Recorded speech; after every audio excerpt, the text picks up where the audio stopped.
அடுத்தடுத்து அமித்ஷாவை சந்திக்கிறாங்க, அண்ணாமலை சந்திக்கிறார், ஓபிஎஸ் அவர்கள் சந்திக்கிறார். அது அண்ணாமலை சந்திப்பு அப்படின்றது ஒரு இடைவெளிக்கு பிறகு சந்திக்கிற சந்திப்பா இருக்கு.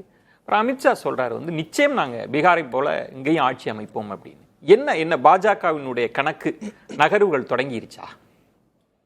இல்லை, அதாவது பாஜக ஏப்ரல் மாதம் அதிமுகவோட கூட்டணி அமைச்ச பிறகு பார்த்தீங்கன்னா பாஜக கூட்டணியிலேருந்து தினகரன் போயிட்டாரு, ஓபிஎஸ்லாம் போயிட்டாரு, அதிமுக கூட்டணியிலேருந்து தேமுதிக போயிடுது. ஸோ அந்த கூட்டணியை பலப்படுத்த வேண்டிய அவசியம், கட்டாயம், தேவை கண்டிப்பாக அந்த கூட்டணிக்கு இருக்குது. ஸோ பீகார் தேர்தல் முடிஞ்ச பிறகு நாங்கள் கவனம் செலுத்துவாங்க பாஜகன்றது எதிர்பார்ப்பு. ஸோ பீகார் தேர்தல் முடிஞ்ச பிறகு அவங்க கொஞ்சம் அந்த விஷயங்களில் தலையிட்டு அமித்ஷா இப்போது ஓபிஎஸ்ஸை பார்த்தாரு, அண்ணாமலையெல்லாம் பார்த்தாரு. பட் ஆனால் பார்த்த பிறகு கூட முக்கியமான விஷயம் என்னென்னா, எந்த கட்சி உங்கள் கூட்டணிக்கு வரப்போகிறது அப்படின்றது தான் முக்கியமான விஷயம். தேமுதிக ஒரு முக்கியமாக வெளியில் இருக்குது, பாமக அன்புமணி வெளியில் இருக்கார். அவங்களெல்லாம் இவர் பார்த்து எப்போ பேசுவார், எப்போ அது ஒன்றும் தெரியாது. திமுக கூட்டணியில் இருக்கிற எந்த கட்சிகளும் இந்த கூட்டணிக்கு வரா மாதிரியான வாய்ப்பே எதுவும் கிடையாது பாஜக அதிமுக இருக்கிற வரையும். அதே மாதிரி விஜயும் அவங்களும் தெளிவாக பாஜக சைடு இருக்குது, பாஜகவோட கூட்டணியில் ஒரு கட்சி இருக்கிறதையும் அவங்களோட தொடர்பு கிடையாதுன்ற விஷயத்தை தெளிவாக சொல்லிட்டாங்க. அவங்க ஒரு தனி பாதையில் போவாங்கன்றதான், அவங்க வேறு ரூட்டை எடுக்கிறாங்க, தனி பாதையில் போகிறாங்கன்றதான் பாயிண்ட்டுங்க. ஸோ அப்படி இருக்கும்போது இவங்க எப்படி பலப்படுத்த போகிறாங்க, இவங்களுக்கான வாய்ப்பு என்ன அப்படின்றதான் பார்க்கணும். முக்கியமாக ஏதாவது ரீட் பண்ண முடியுதா அமித்ஷா அவர்களோட கணக்கு என்னவா இருக்கும்? அவங்களுடைய கணக்கு என்னவா இருக்கும்னா, அந்த கூட்டணி திமுக மேலே உள்ள அதிருப்தி, திமுக கவர்மெண்ட்டுக்கு மேலே இன்னும் அதிருப்தியை நிறையா உருவாக்குறது, அப்படி உருவாக்கின அதிருப்தியை கேஷ் பண்ணுறது, ஓட்டாக மாற்றுறது. அது நம்ம மட்டுமே பண்ணணும். அதை விஜய்க்கு கூட அந்த ஓட்டுகள் போகக்கூடாது அப்படின்ற மாதிரியான ஒரு ஸ்ட்ராட்டஜி அவங்க கையில் எடுக்கிறதுக்கான வாய்ப்புகள் நிறைய இருக்குது. அந்த ஓட்டு திமுகவுக்கு எதிரான ஓட்டு, திமுகவுக்கு எதிரான அதிருப்தியை முதல்ல கொண்டு வரணும்.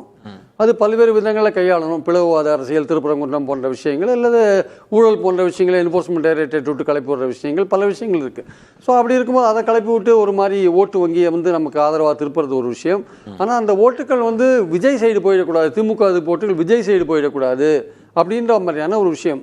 அந்த விஷயத்தை ரெண்டுத்தையும் சேர்த்து தான் அவங்க ஒர்க் பண்ணுறதுக்கான வாய்ப்புகள் இருக்குது. ஆனால் அப்படியே அவங்க ஒரு கூட்டணியை கட்டமைச்சா கூட 21 இந்த பாமக, ஒன்றுபட்ட பாமக, பாஜக அண்டு அதிமுக இருந்த கூட்டணியை 75 இடங்கள் தான் பெற்றுது. ஆக்சுவலாக அது இப்போது திமுக கவர்மெண்ட்டுக்கு எதிரான ஒரு அதிருப்தியை இன்னும் அதை கேஷ் பண்ணி அதை மெஜாரிட்டி லெவலுக்கு 117 சீட்டுக்கு மேலே கொண்டு போகணும் அப்படின்னா கூட தேமுதிகலாம் சேர வேண்டிய அவசியம்லாம் இருக்கிறத நம்ம பார்க்குறோம். நம்ம கூட்டணி பேச்சுவார்த்தை அதை பாஜக முன்னின்று நடத்த வாய்ப்பு இருக்கா? இனி அதுக்கான வேலைகளில் இறங்குவாங்கன்னு சொல்லலாமா? கண்டிப்பாக அதுக்கான வேலைகளில் இறங்குவாங்க. ரெண்டாவது இப்போது நயினார் நாகேந்திரன்லாம் பேசும்போது என்ன சொல்கிறாருன்னா, இன்னும் குழப்பத்தை உண்டு பண்ணுற மாதிரியே பேசிகிட்டு இருக்காங்க. என்டிஏ கூட்டணி தான் இன்றைக்கி நயினார் நாகேந்திரன் பேசுகிறார். உங்கள் ஸ்க்ரோலில் போகிறத பார்த்தா என்டிஏ கூட்டணி தான் போயிட்டுருக்கு. அவர் பேசுகிறார் என்டிஏ கூட்டணியில் இன்னும் சில கட்சிகள் வருகிறார். அஇஅதிமுக கூட்டணின்றதே இப்போ அமித்ஷா பேசுறதுல கூட ஒரு அர்த்தம் உண்டு. டெல்லியிலேருந்து இருக்கிற தலைவர்கள் என்டிஏ கூட்டணி தான் பேசுவாங்க. அது கூட என்டிஏ கூட்டணி ஆட்சி, கூட்டணி கமா ஆட்சி இல்லை, என்டிஏ கூட்டணி ஆட்சி. இப்போ அதிமுக கிட்ட இல்லைங்க, கூட்டணி கமா ஆட்சிங்க அப்படின்னுவாங்க. ஆனால் அது கூட்டணி ஆட்சின்னா இது கோயலேஷன் ரூல் தான் அப்படின்றது அவங்க ஏதோ தெளிவாக ஒரு கணக்கில் இருக்காங்க. அந்த கணக்கு அதிமுகவுக்கு ஏற்ற ஒரு கணக்கான்னு தெரியல கூட்டணி ஆட்சின்றது. இப்போ வெஸ்ட் பெங்கால்லையும் தமிழ்நாட்டிலையும் நாங்கள் என்டிஏ கூட்டணி ஆட்சி அமைக்கும் அப்படின்றது ஒரு விஷயத்தை கையில் எடுத்திருக்காங்க. இதே மாதிரி தான் இங்கே தமிழ்நாட்டில் எப்படி பேசுகிறாங்களோ அதே மாதிரி தான் வெஸ்ட் பெங்காலையும் பண்ணுறாங்கன்னு வச்சுக்கோங்களேன். ஸோ தமிழ்நாட்டை பொறுத்த மட்டும் அவங்க கூட்டணியை பலப்படுத்துறதுக்கான வாய்ப்புகள் இருக்குது. ஆனால் அந்த கூட்டணி வெற்றி கூட்டணியாக மாறுமான்றதுக்கு ஒரு அது வேற டிபேட், அது வேற தளத்தில் கூட்டணி சேருவதற்கான வாய்ப்புகள் பாமக அன்புமணிக்கு ஒரு வாய்ப்பு இருக்குது, இந்த கூட்டணிக்கு வரதுக்கான வாய்ப்பு இருக்குது. தேமுதிகவை கூட அவங்க கடைசி நேரத்தில் இந்த கூட்டணிக்கு, அதிமுக பாஜக கூட்டணிக்கு கொண்டதுக்கான வாய்ப்புகள் இருக்குது. ஆனால் இதெல்லாம் அவங்களுக்கு பலன் அளிக்குமான்றது இன்னொரு, நீங்க சொல்ற மாதிரி இன்னொரு டிபேட். அவங்களுக்கான வாய்ப்பு இல்லைன்னு நம்ம மறுக்க முடியாது.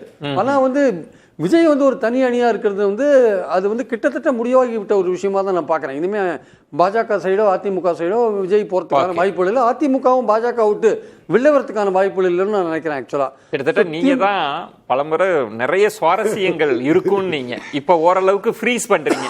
அப்படி வந்துருச்சோ கிட்டத்தட்ட அந்த லெவலுக்கு போயிட்டு இருக்கு, அந்த ஃப்ரீஸ் ஆகிற லெவல்ல போயிட்டு இருக்கு. எல்லாமே ஒரு they are taking the positions actually. எல்லாருமே அந்த பொசிஷன் எடுக்கிறதுல இப்போ போயிருக்காங்க ஆக்சுவலா.